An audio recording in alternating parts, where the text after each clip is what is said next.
Have you ever wondered what it feels like to watch the person you love become a complete stranger? I did. The night I got the call, the city lights of Chicago blurred into a smear of cold. Indifferent color from my 30th floor apartment window overlooking the river. It was a man's voice, low and gravelly, a voice I didn't recognize. He said, "Your wife, Alina, paid me a lot of money for a job, permanent one. But I think you and I need to have a little chat instead." My heart hammered against my ribs, a frantic drumbeat in the sudden, suffocating silence. He told me to meet him at a discreet bar off Rush Street, and that my life depended on what I did next. It all started with the little humiliations. The anniversary dinner she forgot about, leaving me alone at a table at the Langham, a single red rose wilting in a vase. The way she'd laugh at her phone, then quickly lock it when I walked into the room. The public snubs at parties where she'd introduce me as just her husband, her tone dripping with something that felt a lot like pity. She was a different person, a colder, sharper version of the woman I'd married. The warmth that once defined her had been replaced by a brittle, polished surface.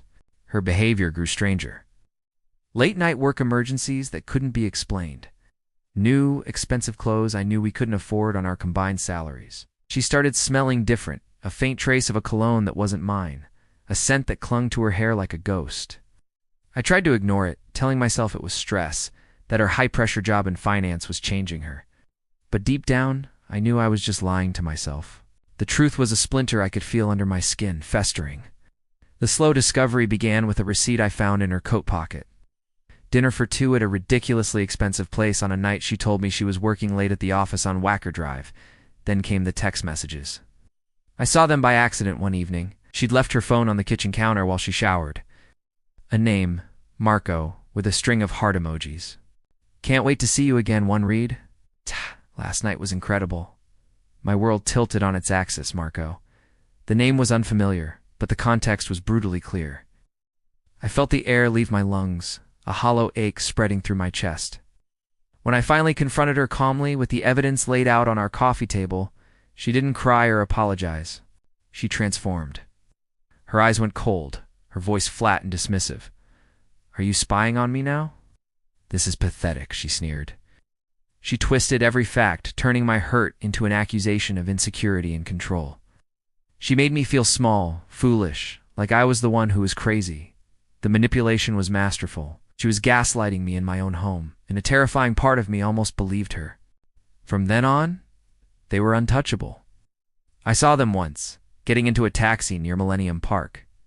Alina was laughing, her head thrown back, her hand on his arm. He was handsome, I'll give him that, with a smug, self-satisfied grin. They looked like a power couple, confident and careless. They didn't see me standing there, frozen on the sidewalk, feeling like a ghost haunting my own life. They moved through the world as if rules didn't apply to them, as if my pain was just collateral damage they didn't have to acknowledge. That was when I hit rock bottom. I spent a week in a fog of whiskey and despair. I wandered the city, from the quiet shores of Lake Michigan to the noisy, crowded Loop, feeling completely and utterly broken. The life I'd built was a lie. The woman I loved was a phantom. I sat in a dimly lit diner one night, staring into a cup of black coffee, and I just shattered. I felt a complete and total emptiness, a void where my future used to be. I was lost. But then, something inside me shifted. The grief curdled into a cold, hard resolve. I wasn't going to be a victim. I was going to be strategic. The emotional breakdown was over. The secret war had just begun. That's when the phone call came. Marco wasn't just a lover. He was a low-level criminal, a con artist she'd met, and, in her arrogance, thought she could control. She'd paid him to arrange an accident for me, to make me disappear so she could collect my life insurance policy. But Marco was greedy and a coward. He decided it was safer and more profitable to take her money and then sell her out to me. For a price, he gave me everything. Voicemails, bank transfer records, a detailed account of their entire plan. I spent the next 2 months living a double life. To Alina, I was the defeated, heartbroken husband, moping around the apartment. But in secret, I was an architect of ruin. I hired a private investigator to document her affair. I consulted with the best divorce lawyer in Chicago, feeding him a steady stream of undeniable evidence. I quietly contacted the fraud department at her prestigious firm. Providing anonymous tips about certain irregularities in her account's irregularities Marco had happily pointed me to. I was setting traps, each one carefully calibrated and legally sound. The day of our 10-year anniversary party was the day I chose for the final act. It was a lavish affair she had insisted on, held at a chic rooftop venue. All our friends, family, and her work colleagues were there. She stood in the center of the room, radiant and triumphant, giving a toast about love and loyalty. As she finished, the large screens behind her, which were supposed to be showing a slideshow of our happy memories, flickered to life. But it wasn't our wedding photos that appeared. It was crystal clear surveillance footage of her and Marco.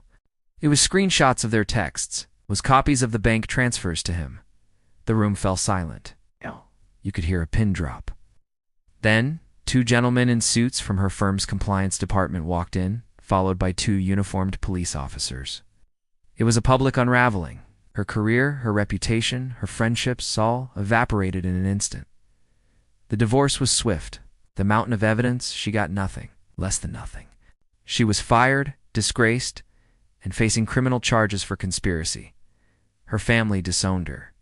Her friends vanished. She was left with absolutely nothing but the consequences of her own choices. I never saw her again after the final court date, but I heard she left the city, a pariah with no one to turn to. I packed up the apartment, the place where I had been so happy and then so broken. The city lights still glittered outside my window, but they no longer felt cold or indifferent. They just were. Sometimes late at night I wonder if she ever thinks about me. Then I remember the look on her face as her world came crashing down, and I know the answer. She doesn't think about me. She thinks about what she lost. The end.